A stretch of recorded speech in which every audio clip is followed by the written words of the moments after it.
But this is a smaller population, so nobody really builds these devices. Each device gets better than the other, so it becomes almost like a default thing built into these devices, which means that you're getting to a point where you cannot, unless you completely stop using cell phone and throw it away, then you're probably better off if you want to escape the security dragnet particularly. So this is the challenge that we face as an advocacy and human rights organization, where we sometimes do really love to use the technology, but we would love to see more projects. So in the internet, for instance, there are many projects that help us cloak our whereabouts. You can, hide your IP, hide your online footprints.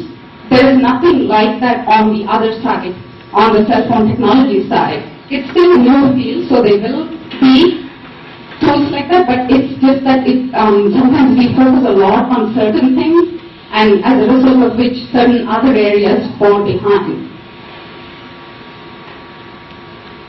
So this is our current project that we are working on. We are working on a youth social action network, where we have, WLP has youth networks across the world who get together and, sometimes they are book clubs, sometimes they are just social clubs in, say, Jordan, where people get together and do stuff.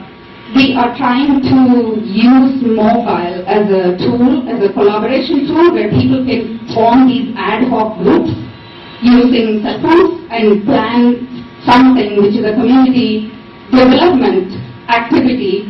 So this is sort of bringing the virtual to the real world, where the youth can get involved in community development work, whether it's planting a tree in the neighboring hill or whitewashing a school, which are some of the projects that people are discussing right now. We are in the pilot phase of this project. We are using a Google SMS channel. Everybody has heard of Google SMS channel? Only in India. It's only available in India. No? Okay, so Google SMS channel is a free SMS group service that Google provides. It's a Google Labs initiative. You can Google SMS channels and find information. They allow you to input your cell phone number and form groups. You can invite people. It can be completely open groups. So there are lots of groups that are sending out cricket scores and of the day, like we don't have enough jokes already on our cell phones.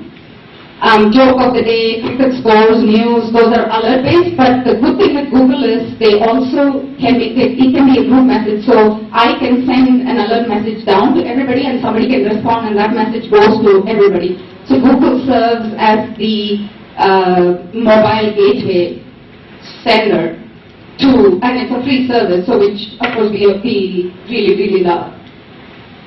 And the big thing with Google is they also have the ability to send out messages in Tamil, Hindi and other languages. We are testing English and Tamil right now. So this goes to, I know Katrine has been on my case asking me to use SMS Gupshup. Everybody has heard of SMS Gupshup? Yes. So the Google SMS channel is somewhat of a SMS Gupshup. So we are using Google SMS channels, but what we are planning to do in the next phase is, if we can figure out this multilingual texting problem, we will be taking it to our partners in Bahrain and Jordan, where we'll be testing out Arabic and English. Arabic gets even more complicated because the script also reads from the other side. It's not left to right, it's right to left.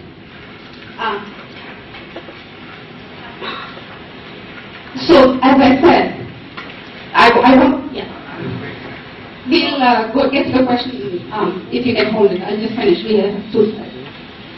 So, I won't go through the slide, but if you are an NGO, this is scary for us, right?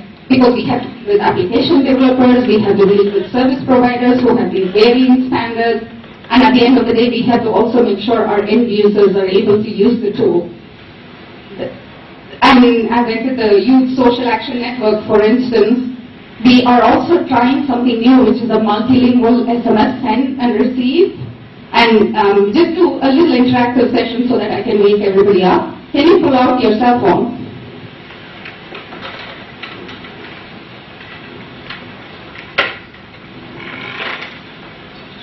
How many of you have devices that have a local language keyboard? Local language keyboard. You can see in this big huge community, we are almost the elite of the mobile technology space.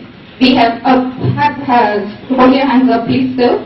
We have about less than 10, 12 people who have some language on their keyboard. How many of you, among the ones who have language keyboard, how many of you have languages that are your mother tongue? That is your mother tongue. 3. 5. How many of you have actually used it to send out a message in your mother tongue? 2. Right? So there is our difficulty, there is our problem, where when we try to do something with multiple languages, it just becomes very difficult to do it with this device because the device is not capable of supporting it.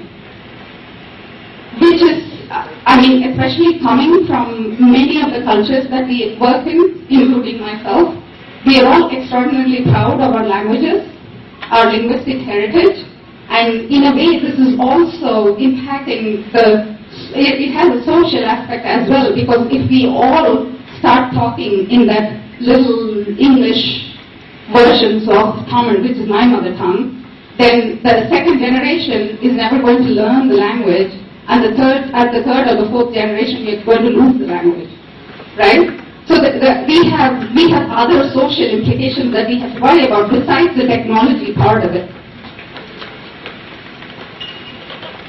So I want to close with a few questions that I would like us to consider. Those are my questions. If somebody can help me figure those out, that would be great. Some of them we have some answers to, which I'll share with you during the breakout sessions later. So the biggest challenge for us is how can we make sure that the users of the system aren't the beneficiaries but are full partners in the process. Because if you create this beneficiary to this person who is benefactor, it just creates dependency. It doesn't create social change. And the other problem that I spoke about, how do we accommodate this diversity of culture and languages? This is critical not just so that we don't lose our linguistic heritage, it's also critical because some of the underserved populations can only be reached in vernacular languages. The underserved population that I spoke about a second ago, the example of Iran, where they have a specific need of hiding, they have more serious privacy and anonymizing and anonymizing concerns, which will not be met by the cell phone providers because that's not a market demand. Somewhat similarly, we have a lot of applications in certain areas, but not a lot in other areas. We have lots of applications targeting certain demographics, but not other demographics. How do we do justice in this situation? And the bigger question, where how do we foster more NGO developer partnerships, where the developers can talk to NGOs and NGOs can talk to developers in a language that both of them understand. Sometimes it's almost like, what is that book? Women are from Venus and men are from Mars or something like that. Developers are from somewhere and NGOs are from somewhere else. It's just, it's like the work environments, the way we function, the way our projects move is completely different from how the developing community wants projects to move. Sometimes the middle is where all the